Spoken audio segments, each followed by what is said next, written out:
Hello, my dear fellow furniture friends.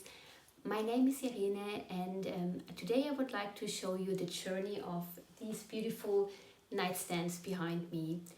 But since this is my first YouTube video ever, let me shortly introduce myself. Irene, I already said it. I live in Germany, close to Frankfurt, and I started to paint furniture around about a year ago. With the prospect of moving to a bigger house, we needed one or two new pieces of furniture, and I wanted something a bit different, colorful, a bit fancy.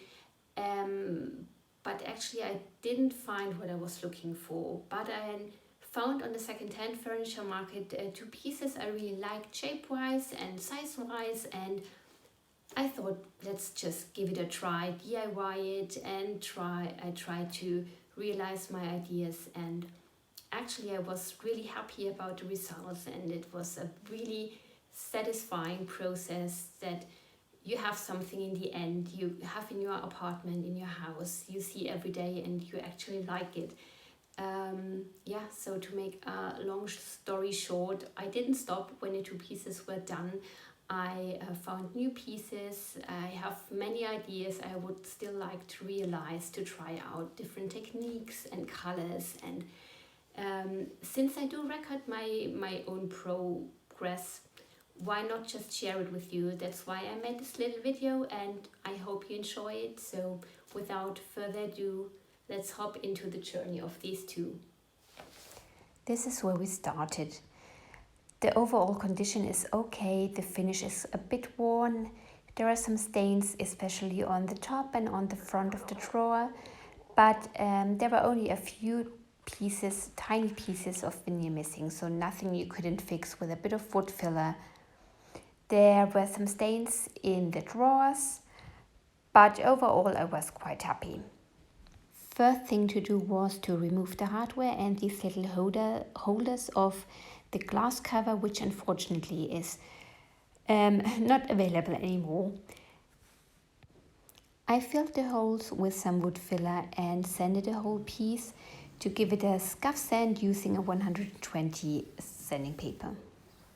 Since the finish was so worn and the raw wood of the veneer was exposed in some areas, I started with a layer of blocking primer.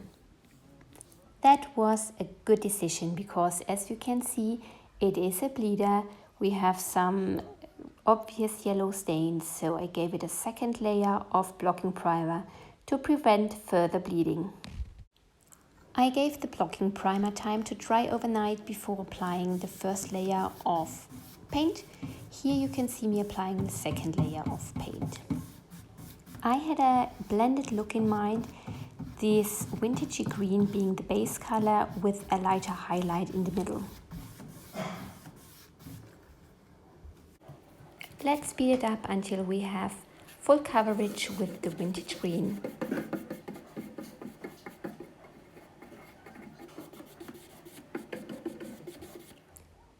For the highlight in the center, I came in with a separate brush using a bit of white paint.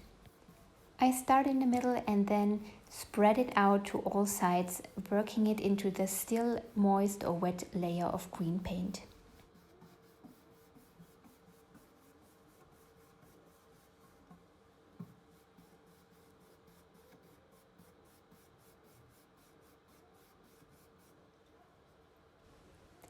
To keep the paint immovable, I add some water, and then I come in with my brush for the green paint and work from the outside to the center.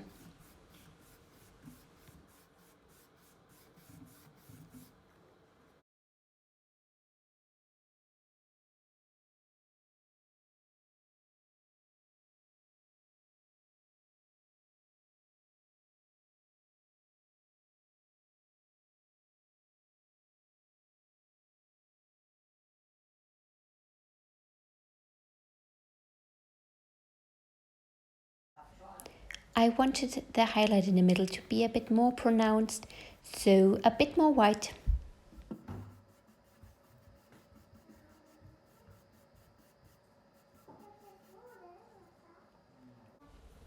To blend it all together, I used a clean, neutral, dry brush and just go over it horizontally, vertically, diagonally with a very light hand to smooth it all out. I still find blending pretty hard, but the good thing is you can always start over again, just give it a fresh coat of your base color and repeat your blending process until you like it. That's what I did.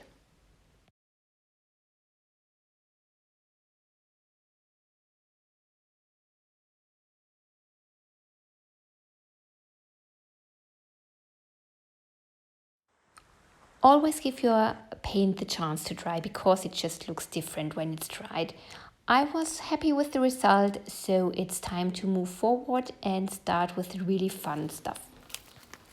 I really wanted the ornaments to pop, that's why I decided to go with gold leaving. I added the gold leaving glue, waited until it became really tacky, and then applied my gold leaves.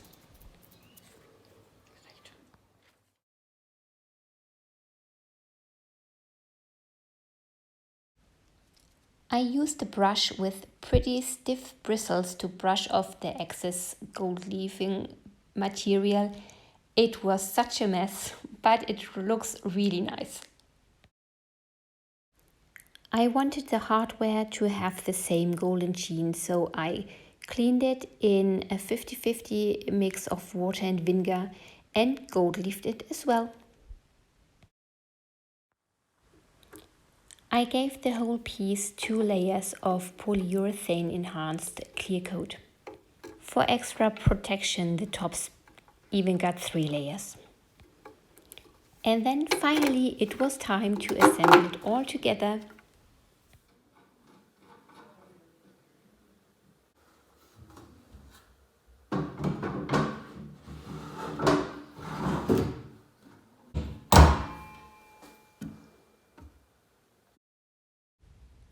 And here is the result.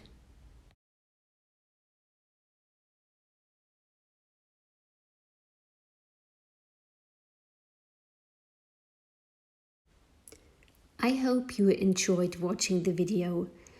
I'm not active on social media for a long time, but if you would like to see some other projects of mine, check out my Instagram. I will leave a link in the description below.